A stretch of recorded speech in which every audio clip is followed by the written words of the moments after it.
শিক্ষাৰ্থীসকল, আজি মই তোমালোকক সংহতি পাঠটোৰ ঘাত সংহতিৰ বিষয়ে ক'বলৈ লৈছোঁ। এতিয়া ঘাত সংহতিনো কাক বোলে, যে মই ইতিমধ্যে PDF ফাইলটোত লিখিয়ে দিছোঁ তোমালোকক, যে এটা সংহতিৰ আটাইবোৰ উপসংহতিৰে গঠিত সংহতিটোক উক্ত সংহতিটোৰ ঘাত সংহতি বোলে। যিকোনো এটা সংহতি এৰ ঘাত সংহতিটো পিয়েৰে বুজোৱা হয়।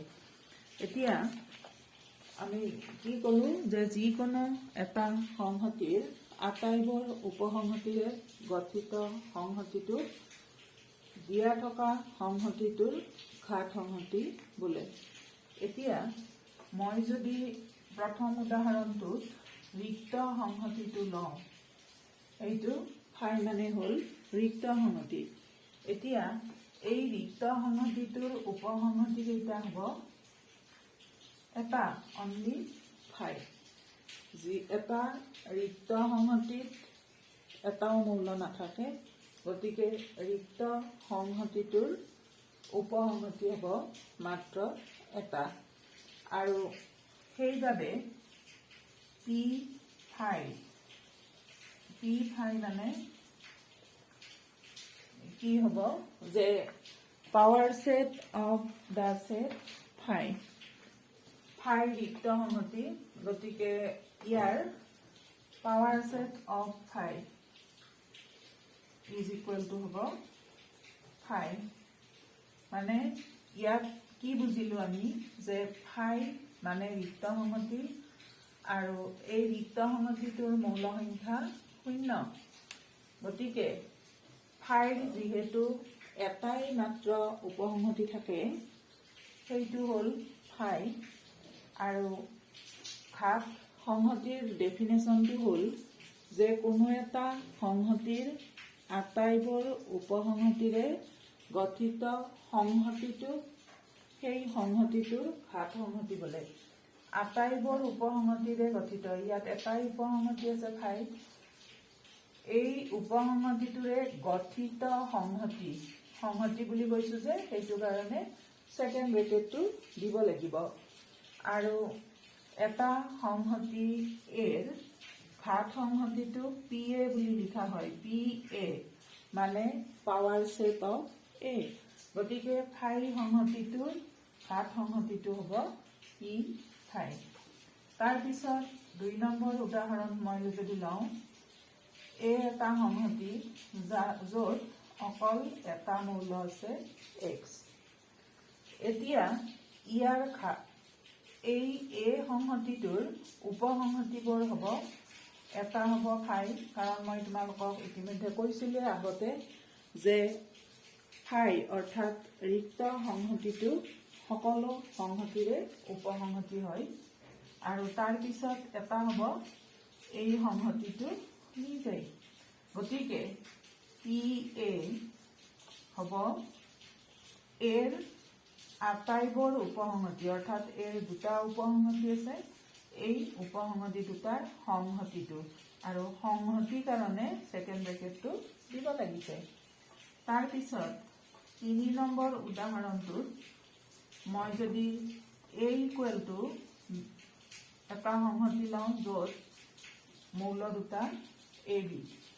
এতিয়া ইয়াৰ উপসংহতিবোৰ হ'ব ফাই, তাৰপিছত মৌলকেইটা এটা এটাকৈ লিখিম, তাৰপিছত আৰু লিখিব এটা এটাকে বাকী নাই, গতিকে গোটেই সংহতিটো লিখিলো, কাৰণ প্ৰতিটো সংহতিয়েই নিজেই নিজৰ উপসংহতি। গতিকে এই সংহতিটো এইটো, আৰু এইটো নিজেই নিজৰ উপসংহতি, গতিকে এইটো লিখিছো। এইকেইটা হ'ল এই সংহতিটোৰ উপসংহতি। এতিয়া আমি পি এ যদি লিখিব লাগে, তেতিয়া আমি পি এ ইকুৱেল টু এই উপসংহতি কেইটা ছেকেণ্ড ব্ৰেকেটৰ ভিতৰত দিলে হ'ল।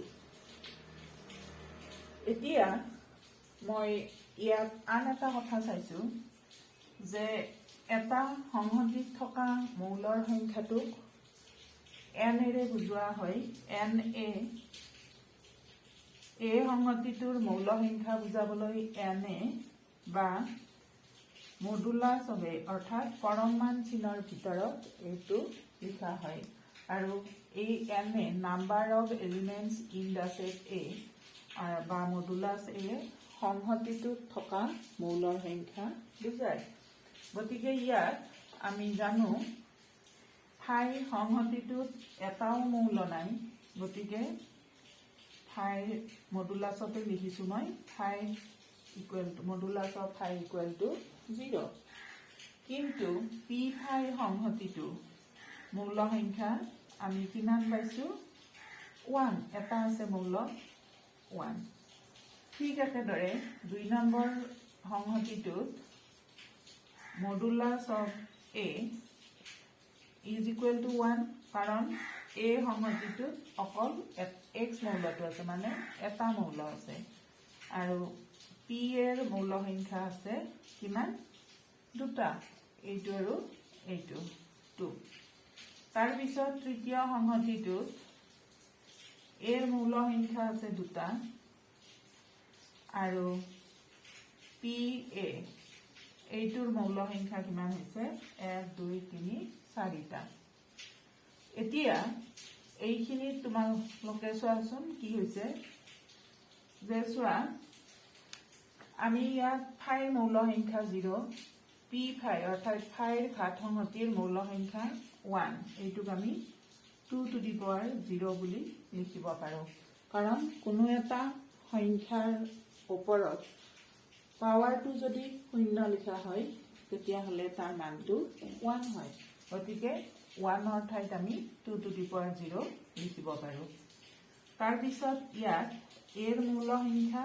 1 আছিল পি এৰ মৌল সংখ্যা 2 মানে 2 টু দি পাৱাৰ 1 লিখিব পাৰো তাৰ পিছত ইয়াত এৰ মৌল সংখ্যা 2 আছিল পি এৰ মৌল সংখ্যা 4 হৈছে গতিকে আমি এইটো 2 স্কয়াৰ লিখিব পাৰো তাৰ মানে আমি কি দেখিলো যে কোনো এটা সংহতিৰ ঘাত সংহতিৰ মৌল সংখ্যা বুজাবলৈ সংহতিটোত থকা মৌলৰ সংখ্যাটোক 2ৰ পাৱাৰ হিচাপে ব্যৱহাৰ কৰিব লাগে যেনে ফাই সংহতিত মৌল নাছিল মানে মৌলৰ সংখ্যা 0 পি ফাইৰ মৌল সংখ্যা 2 টু দি পাৱাৰ 0 মানে এই সংখ্যাটো ইয়াত পাৱাৰ হৈছে এই সংহতিটোত এটা মৌল আছিল গতিকে পি এৰ মৌল সংখ্যা 2 টু দি পাৱাৰ 1 মানে এই 1 টো ইয়াত সূচক হৈছে এৰ মৌল সংখ্যা 2 গতিকে পি এৰ মৌল সংখ্যা আমি 4 পাইছো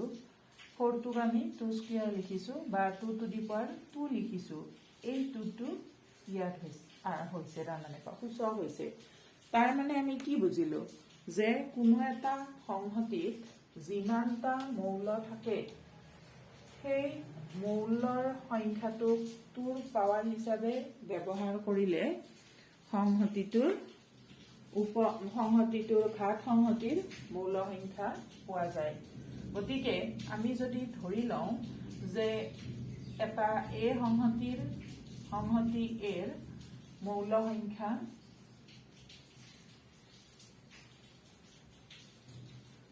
সমান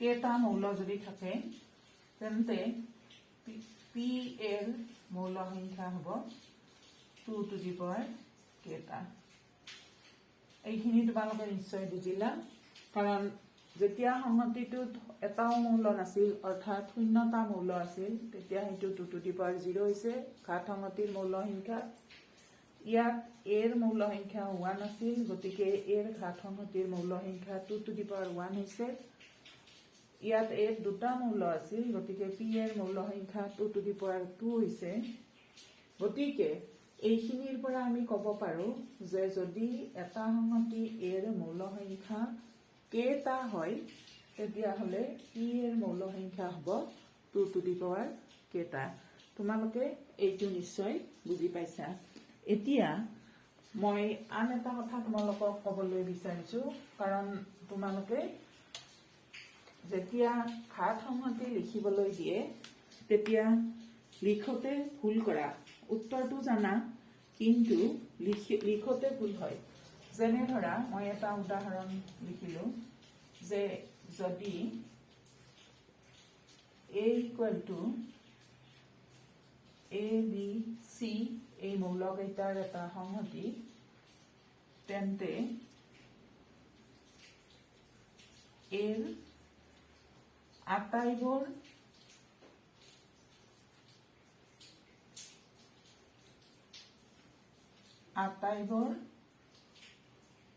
উপসংহতি লিখা।